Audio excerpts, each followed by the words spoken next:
नवी मुंबई के ऐरोली, घनसोली, गोठिवली और कोपरखेड़े में जारी बिजली संकट और नागरिकों को हो रही परेशानी का चिट्ठा लेकर आज प्रदेश युवक कांग्रेस के उपाध्यक्ष अनिकेत म्हात्रे के नेतृत्व में नवी मुंबई युवक कांग्रेस ने वाशी स्थित महावितरण कार्यालय पहुंचकर अधीक्षक अभियंता SD गायकवाड़ से मुलाकात की, जहां उनके साथ जिलाध्यक्ष अनिल कौशिक, पूर्व उप महापौर रमाकांत म्हात्रे, अंकुश सोनावणे, रविंद्र सावंत सह बड़ी संख्या में यूथ कांग्रेस के पदाधिकारी और कार्यकर्ता उपस्थित थे।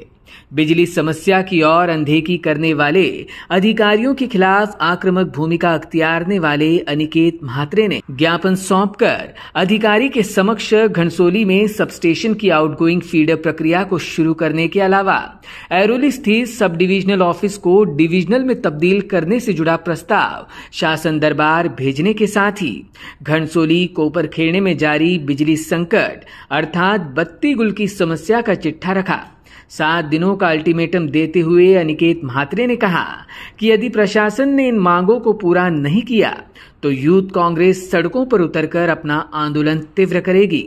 अनिकेत म्हात्रे ने नवी मुंबई के स्थानीय विधायकों पर भी रोष जताते हुए कहा कि यहाँ के विधायक जनता को बिजली संकट से राहत नहीं दिला सकते हैं, तो ऐसे लोक प्रतिनिधियों का क्या उपयोग। नवी मुंबई शहरात जे आहे काहीतरी कर नवी मुंबईकर या लोकसभेच्या माध्यमातून विविध भागांमध्ये जे आहेत चौकसभा घेतल्या होत्या आणि नवी मुंबई शहरातील नागरिकांना ज्या समस्या भेडसावण्यात येत आहेत त्या जाणून घेण्याचा प्रयत्न केला। प्रामुख्याने जे नवी मुंबई शहरातील ऐरोली भाग असेल, घनसोली असेल किंवा मग कोपरखेरणा भाग असेल, यामध्ये ज्या ते विजेच्या खूप मोठ्या समस्या लोकांनी आमच्या समोर मांडल्या आणि त्याच अनुषंगाने जे आहेत आज आम्ही अधीक्षक अभियंता गायकवाड साहेब यांना एक निवेदन दिलेलं आहे, ज्यामध्ये प्रामुख्याने आपल्याला माहित असेल की घनसोली सबस्टेशन जो आहे 11 kVचा तो 2019 मध्ये जो आहे महाविकास आघाडीच्या काळामध्ये जो आहे तो मंजूर झाला होता, परंतु आज 2024 आला तरी देखील जे आहे ते सबस्टेशनचं काम पूर्ण झालेलं नाहीये। सबस्टेशनचं जवळपास काम होत आलेलं आहे, परंतु आउटगोइंग फीडरची जी प्रक्रिया असते ती अजूनपर्यंत जी आहे महाराष्ट्र विद्युत महामंडळाच्या वतीने सुरू करण्यात आलेली नाही। म्हणजे अजून जवळपास 1-1.5 वर्ष जो आहे सबस्टेशनचं काम पूर्ण होऊन ते कार्यरत व्हायला लागेल। त्याच अनुषंगाने आम्ही आज अधीक्षक अभियंत्यांना निवेदन दिलेलं आहे की तात्काळ हा सबस्टेशनचा आउटगोइंग फीडरची जी प्रक्रिया आहे ती सुरू करण्यात यावी। त्याचसोबत जे आहे आपल्याला माहित असेल की ऐरोली सब डिव्हिजन ऑफिस जो आहे जवळपास आज 1.5 लाख कन्झ्युमर त्या सब डिव्हिजनल ऑफिसमध्ये झालेले आहेत। आम्ही अशी मागणी केलेली आहे की ऐरोली सब डिव्हिजन ऑफिस जो आहे त्याला डिव्हिजनल ऑफिस म्हणून जे आहे ते आपण प्रस्ताव तसा जो आहे शासनाकडे पाठवावा, जेणेकरून त्या ठिकाणी अतिरिक्त अभियंता असेल, स्टोअरची व्यवस्था असेल, मेंटेनन्सच्या व्यवस्था असेल आणि ज्या गोष्टीसाठी कन्झ्युमरला किंवा मग तिकडच्या अधिकाऱ्यांना वाशी या ठिकाणी यावं लागतं त्या सगळ्या ज्या गोष्टी आहेत त्या ऐरोली डिव्हिजनल ऑफिसमध्ये ज्या आहेत ते केल्या जातील।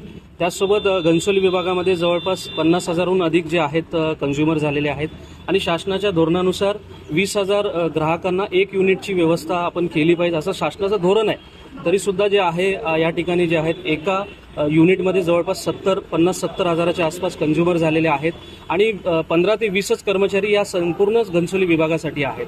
मग एखादी लाईट जर गोठवलीमध्ये गेली आणि एखादी सायमल्टेनियसली जर कुठली लाईट जर तलोलीमध्ये गेली तर सर्व कर्मचारी जे आहेत ते एकाच ठिकाणी असतात आणि आज बघाल आपण आजही जे आहे घनसोली विभागामध्ये जे आहे 2-2, 3-3 दिवस झाले आज लाईट नाहीये। लोक अक्षरशः कंटाळलेली आहेत, कोणी या घनसोली विभागाला जे आहे ते वाली राहिलेले नाहीये आणि तो रोष पाहता, नागरिकांचा संपूर्ण रोष पाहता आज आम्ही या ठिकाणी नवी मुंबई जिल्हा काँग्रेस कमिटी व नवी मुंबई जिल्हा युवक काँग्रेस कमिटीच्या वतीने सन्माननीय जिल्हाध्यक्ष अनिल कौशिक साहेब, रमाकांत म्हात्रे साहेब, अंकुश सोनावणे साहेब, रवींद्र सावंत साहेब आणि सर्व युवक काँग्रेसची आमची मंडळी जी आहेत आज अधीक्षक अभियंता यांना निवेदन दिलेलं आहे आणि येत्या 7 दिवसाच्या आत जर कुठलाच तोडगा काढला नाही तर आपल्याला जी आहे युवक काँग्रेस जी आहे आणि नवी मुंबई जिल्हा काँग्रेस कमिटी ही रस्त्यावर उतरलेली दिसेल। हे बघा कसं आहे, आपल्याला माहीत असेल की आज ऊर्जा खातं कोणाकडे आहे, बीजेपीकडे आहे आणि इकडचे स्थानिक जे आमदार आहेत दोन्ही हे बीजेपीचे आहेत। तर हे झोपलेले आहेत का? इतके वर्ष झाले यांना आपण सत्ता दिली, त्यांना आमदारकी दिली, लोकांनी महानगरपालिकेची सत्ता दिली, त्यांच्या घरी खासदारी राहिलेला आहे, मंत्री देखील राहिलेला आहे, तरीसुद्धा जर या मूलभूत प्रश्न जर नवी मुंबईकरांचे सुटत नसतील तर अशा लोकप्रतिनिधींचा काय उपयोग, हा प्रश्न मी नवी मुंबईकरांना विचारतो। वहीं अंकुश सोनावणे ने भी MSCB प्रति अपना रोष व्यक्त किया। गेल्या अनेक महिन्यापासून ऐरोलीमध्ये खूप लाईटीचा म्हणजे भरमसाठ प्रॉब्लेम चालू आहे। आज आम्ही या ठिकाणी नागरिक अक्षरशः त्रस्त झालेत। नागरिक खरं पाहता आम्हाला नेहमी सांगतच का तुम्ही MSCB चला मोर्चाकडे काही तोडगा, परंतु आचारसंहितेमुळे आम्ही ते करू शकलो नाही। आता आचारसंहिता संपलेली आज या ठिकाणी आम्ही अधीक्षक अभियंत्यांना निवेदन केलेलं आहे की आमचं ऐरोलीतली जी विजेची पुरवठ्याची मागणी वाढलेली आहे ती पूर्ण करण्यासाठी पूर्ण नेटवर्क आपण बदली करणं गरजेचं आहे. नवीन ट्रान्सफॉर्मर बसवणे गरजेचे आहेत. जे वॉल बॉक्स खराब झालेले आहेत ते नवीन बसवणे गरजेचं आहे. अशा अनेक समस्या आहेत जे त्यांच्याकडे मटेरियल अवेलेबल नसतं, कर्मचाऱ्यांची उपलब्धता नसते आणि पूर्णपणे त्या कामाचा अभाव त्यांच्याकडे आहे. म्हणजे एक भोंगळ कारभार आयर्लीमध्ये चालवलं आहे. आज नागरिक असेच त्रस्त झालेत. कोण रुग्ण असतात, ज्येष्ठ नागरिक आहेत, विद्यार्थी आहेत, अशा अनेक जे रुग्ण असतात ऑक्सिजनवरती आहेत आणि लाईट 4-4 तास लाईट गायब होत असते.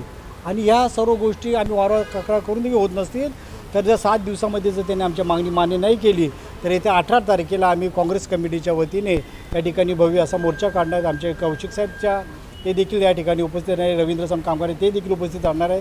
असं काँग्रेस कमिटीच्या वतीने आम्ही या ठिकाणी मोर्चा काढणार आहोत. Bureau input EW network.